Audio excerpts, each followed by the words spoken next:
Selamat datang, teman-teman.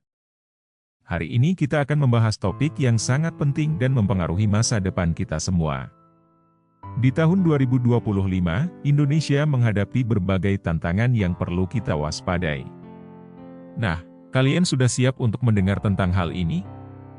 Yuk, kita simak. Kabur aja dulu.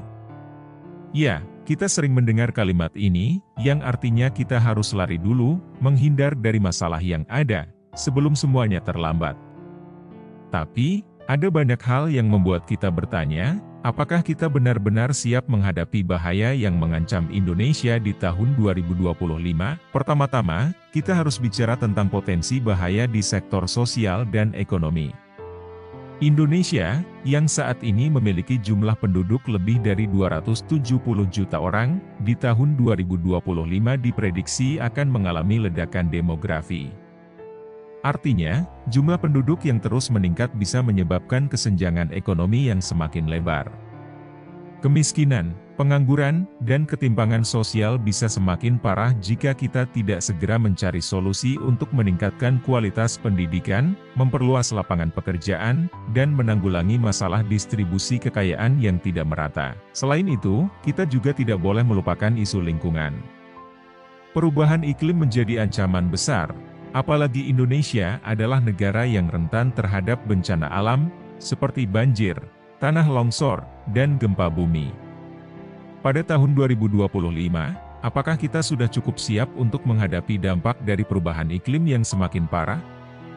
Kalau kita terus mengabaikan ini, bukan tidak mungkin bencana besar akan datang dan merusak banyak wilayah di Indonesia.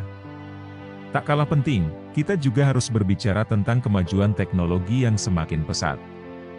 Di tahun 2025, kita akan semakin tergantung pada teknologi digital.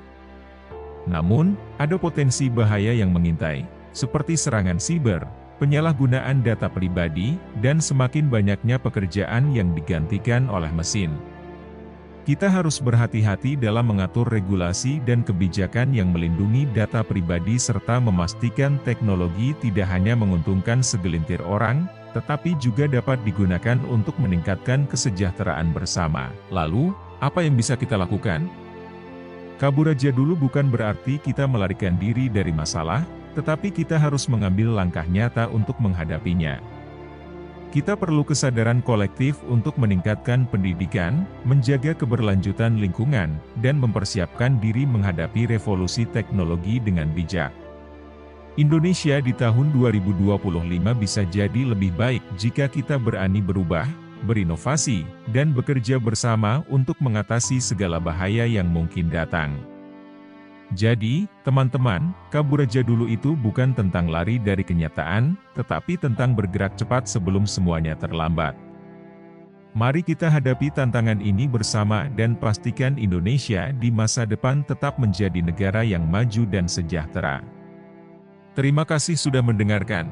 Semoga kita semua bisa berbuat lebih untuk masa depan yang lebih baik.